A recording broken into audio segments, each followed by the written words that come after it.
Tyreek Hill and Jalen Ramsey's contracts I thought were really weird last year. Not because they haven't been great players in their career, but because they had multiple years left on their deals and they're declining players. You're tuned in to the Ross Tucker Football Podcast. Guiding your gridiron journey, none other than your host, former NFL lineman, Ross Tucker.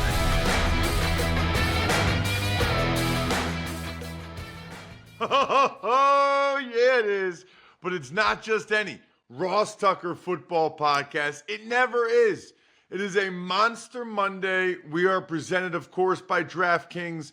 The crown is yours. I'm Ross Tucker, former NFL offensive lineman. Most of you know that. 5 teams, 7 years.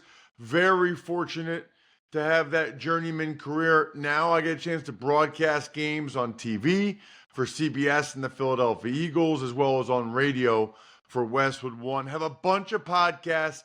College Draft Podcast today. We're talking about the NFC South because the Derek Carr retirement news over the weekend, by far the biggest news in the NFL over the weekend, really ever since the draft. A lot to get to there. Have a fantastic guest today in Gregg Rosenthal. You will see quickly he is outstanding. New week means new winners. I send you guys press passes that are signed in the mail. Unless you prefer like an 8x10 or a card, I can do that as well. All you have to do is quote, post, or comment on any social post by @RossTuckerPod, or make a comment youtube.com/RossTuckerNFL, or just take advantage of any of the sponsors that you hear on the show, like my beloved Game Time app, which, by the way, I will have a social post of @RossTuckerNFL today. It's Big Show time. The Big Show. All right, he is one of my favorites. Comes on probably maybe once a year, maybe twice a year. I don't know. He's another fellow OG in the podcast game.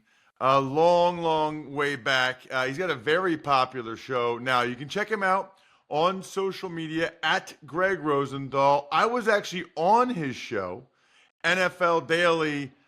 What would that have been? Like early April, I think, Greg, I was on your show. Yes, it was the first day I got back from vacation a couple weeks before the draft. I remember it well. And that was when the Stafford news had just kind of come down the pike, I think, where there had been some resolution there. I was on the show with Jordan Rodriguez, and it's interesting because recently, I want to get into some of your draft biggest takeaways and it's kind of what free agents are still out there and storylines, but we found out, because I was dying to know this, we found out recently that Matthew Stafford's making $44 million. He already got paid $4 million, but he gets another $40 million this year, and then he gets $40 million next year if he's on the roster. This feels to me, Greg, like a pretty good compromise. I'm very confident he could have gotten more than that elsewhere, but it's also significantly more than he was going to make. Yeah, I thought when he agreed to that and we didn't get any of the deals that the Rams had really stood their ground and basically said, look, if you want to leave, you can leave. We're not going to give you what you want in some huge bump. And I thought he might be even taking a pay cut, something like that. And it turned out to be a little bit of a compromise. But it is rare, you got to admit, Ross, in today's day and age, like that a player turns down money in any scenario. And so kudos to Stafford for knowing that sometimes – like he's made a lot of money in his career trying to go win a Super Bowl in the situation that he has with Sean McVay. It was not going to be better in Las Vegas or New York, but it is interesting to think about what if he had just decided to take one of those spots. We'd be in a totally different place with about 2 different franchises, certainly the Rams and wherever he chose to go. So that's a fun game, actually. So first of all, I agree with you. I mean, listen, they gave the Eagles all they could handle in that snow game last year in the divisional round. So kudos to him, and their team. They should believe, maybe rightfully so, that they're as much of a contender as anybody in the NFC. I also think he and his family really like Los Angeles, which seems to be the case with people that move out there, is like Most people I know that move out there Same. are like, oh man, it's just so nice. It's just so Same, nice. bro. I'm 12 years in. I'm staying. I'm staying. My buddies that are out there from like Chicago or Detroit, like my friends and buddies are like, dude, we never think about the weather once. Like not one time is that a factor in the decision making of what we're going to do the next day. It's just always nice. So I get that. What I think a fun game is here actually, Greg, is how much do we think the Giants, Steelers, and or Raiders offered him? How much do we think he really turned down? Because I would think, in particular, the Giants, if you're Joe Shane and Brian Daboll, you're thinking that this is how you save your job, and it's not, you get him, you got a good chance to make the playoffs maybe and really do something. So I would think that they touched 50 and maybe got over 50 on a short-term deal. What do you think? Yeah, there were reports on that. I believe it was Diana Rossini. Now it's a few times back that it was somewhere in the between 90 and 100 range. And I think the difference, Ross, and this is, I think, key to the whole Stafford thing and why it was a bit of a concession for him to stay with the Rams was I think he was going to get 2 guaranteed years elsewhere or mostly guaranteed, and that he was just getting 1 year. That the Rams really stuck to your year-to-year, buddy, which might be tough for a really good veteran to hear. And I think that's for a few reasons. But I think the number one reason is he wasn't quite the same Stafford for most of last season. He closed out very strong. But if you watched each and every week, it was certainly the most up and down season Stafford has had with the Rams, and at times just wasn't as consistent. So I think the Rams stood their ground saying, like, we'll pay you this year a fair salary, although, frankly, it's still, $10 million less than the top quarterbacks. But we're not going to go to a second year. And I think the Giants and the Raiders were both willing to give him 2 years. Yeah, that's fascinating on a bunch of different levels. Speaking of quarterbacks and veteran quarterbacks, and coincidentally, Los Angeles, which I think is where Aaron Rodgers spends most of his time. Now, should be noted, Greg and I are recording this May 5th, so there may be Rodgers news in the next week or so, whenever we use this interview, which, by the way, I have noticed it actually makes it more entertaining sometimes. If, you do an interview and then the thing happens before you post, it's, kind of entertaining to listen to it beforehand. Man, I guess I have a lot to say, Greg, but I've already said it on a bunch of different platforms. I just want to get Gregg Rosenthal's thoughts on where the Pittsburgh Steelers are in their Aaron Rodgers quarterback journey. Well, I fully expect him to be on the Steelers because their owner does, Art Rooney. He's the only one willing to talk about this at any point because he's ownership and he can say whatever he wants, and he's been thinking Aaron Rodgers is going there. Now, either way, it's great content. Like Aaron Rodgers on the Steelers at this point of his career with a good defense and a pretty good offensive line, it's great content. If for some reason he chooses not to go there, that's also kind of great because the Steelers have mismanaged this situation worse than any NFL team could. Can you imagine if a different team other than the Steelers was just waiting on bated breath for Aaron Rodgers? And he actually doesn't go there, like they should absolutely be flamed. The thing that gets me, and I did go back, Ross, I know you're a tape guy. I did go back to just refresh myself and watch a couple of the late season Rodgers games. I just don't think he's like a difference-making quarterback anymore. I think he's below what we always used to call in the Around the NFL podcast, the Dalton line, which is if you have a guy above that line, you don't need a franchise quarterback. If you have Aaron Rodgers, you still need to go find another quarterback. He doesn't want to get hit. You don't see the arm strength as much because he's not as willing to hang in there and go deep down the field. And so you have a guy who's very particular in what he does. He's not the worst quarterback in the league either, but you're doing all this for what I would say is like the 24th best quarterback in the league. That's where he's at right now. Well, and the way I look at it is, let's talk upside, downside. Let's talk about the cost, the benefit. The benefit of having him is that there's a decent chance you stay in Steelerville, which is 9 or 10 wins, and maybe making the playoffs and then probably losing that playoff game on the road which is kind of the Steelers' MO these days. If you don't get that seems like the best case scenario, right? Like I think it's probably unlikely that they would win a playoff game. Maybe they would. Then you have the other part of it, which is worst case scenario, which is that he plays really poorly. They still don't make the playoffs. And you just kind of wasted a year that could have been Will Howard or someone else. You could have drafted someone higher. And then you have to deal with all of the other stuff. You know, the point I've made, Greg, is I think he's going to play football this year also.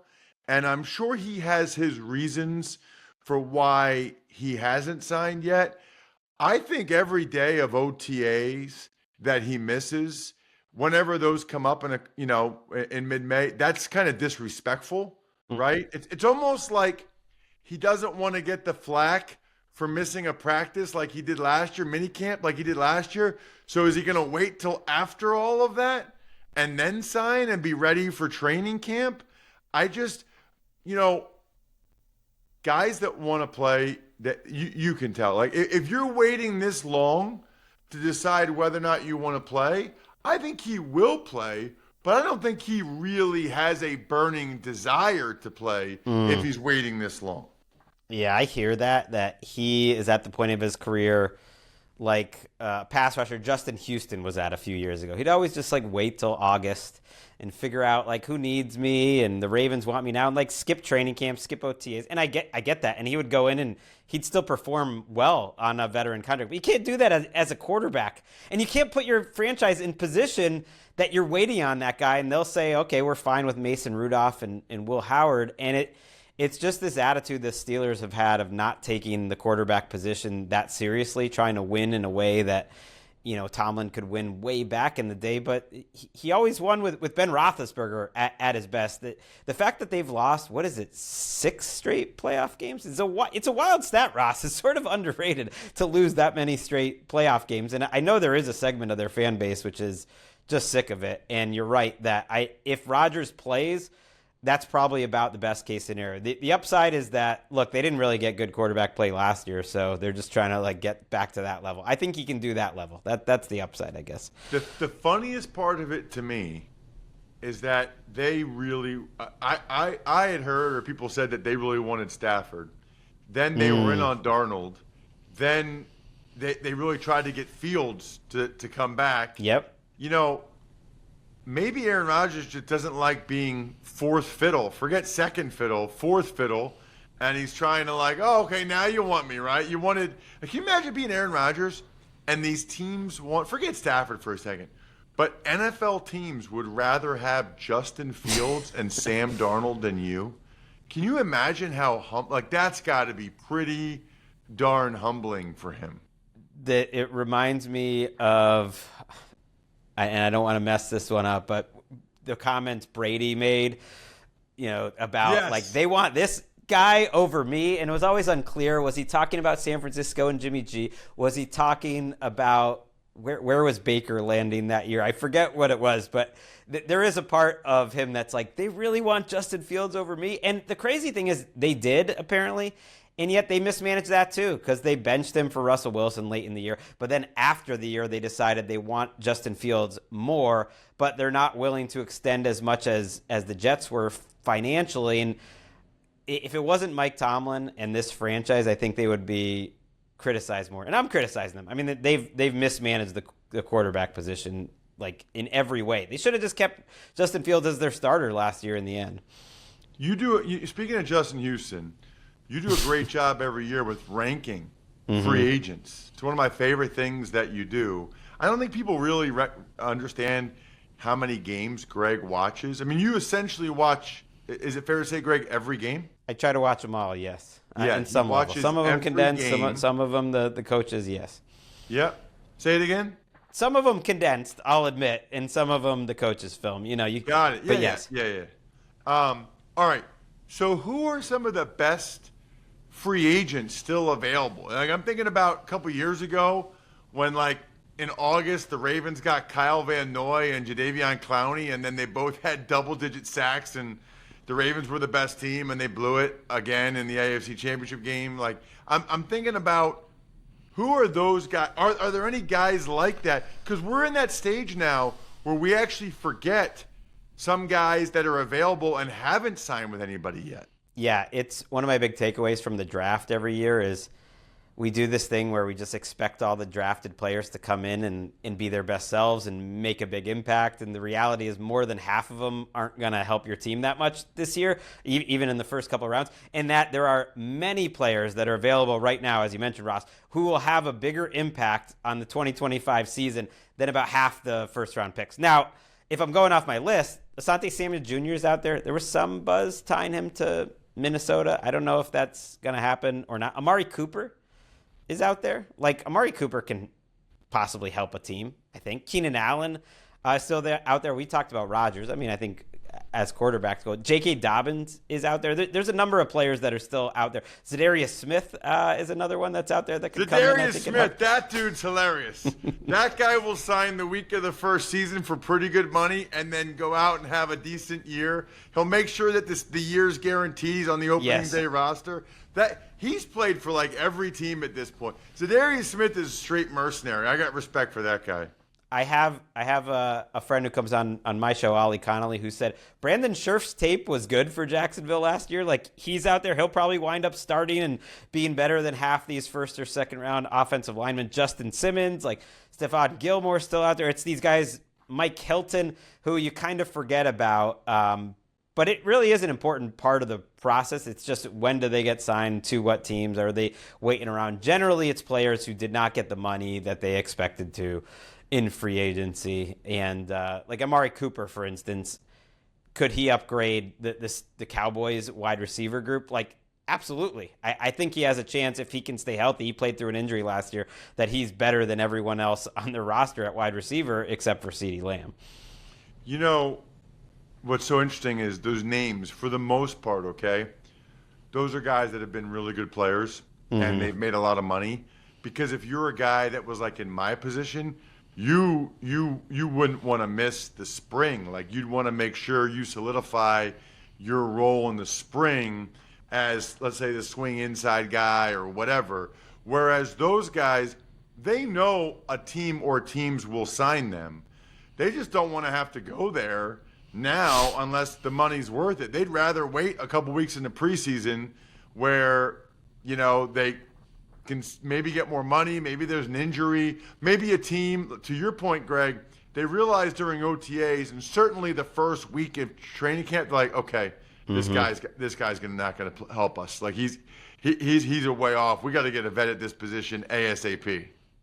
Right. And there are a few younger players on the list, but most of them, it's like Justin Simmons played a lot for the Falcons last year. He helped them out. J.K. Dobbins is kind of in an in-between, but I think he can help out a team. Asante Samuel Jr. is a rare one that's young.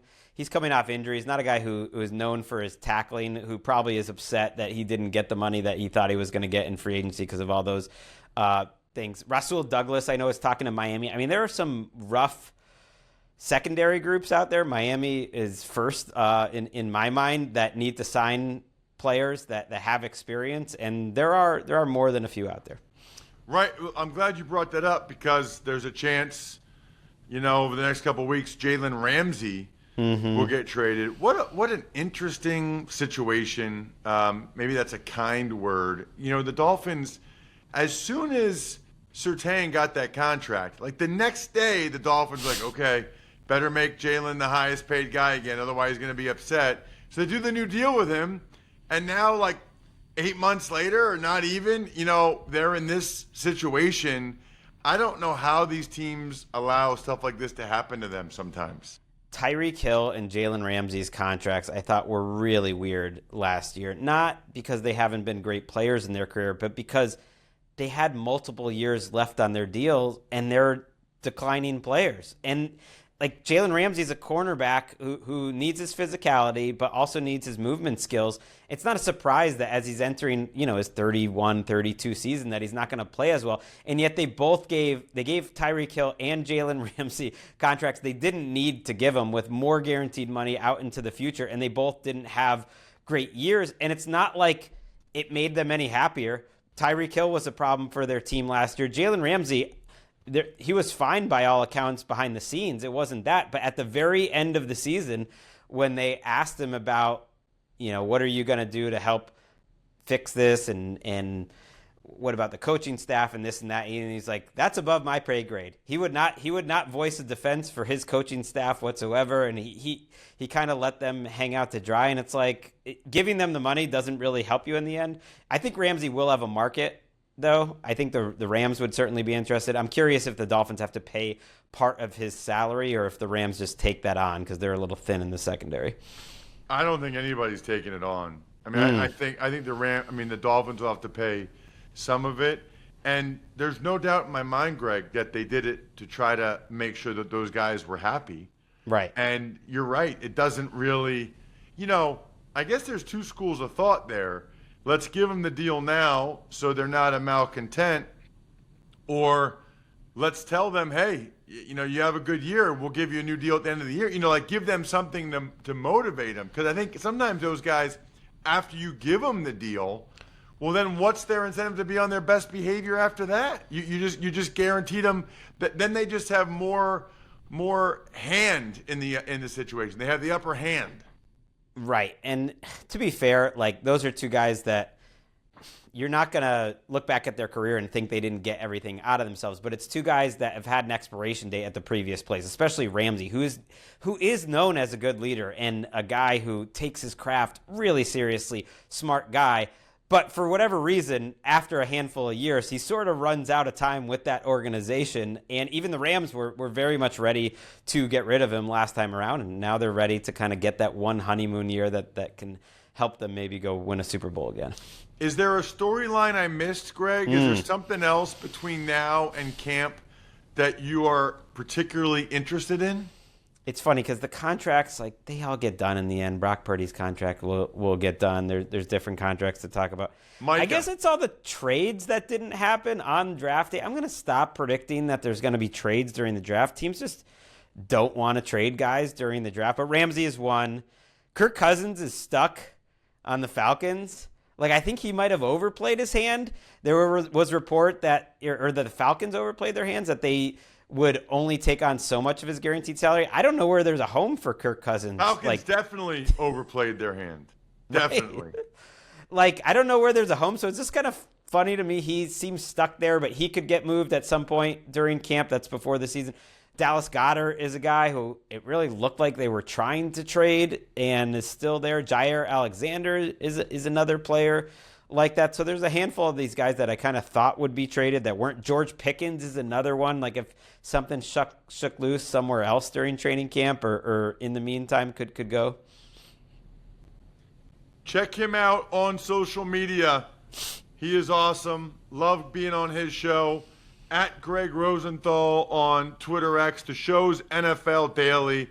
I think it might be ahead of mine on the rankings, so don't listen to it. Don't watch it. It's terrible. We got to try to get my show ahead of Gregg's. We're helping each other out, Ross.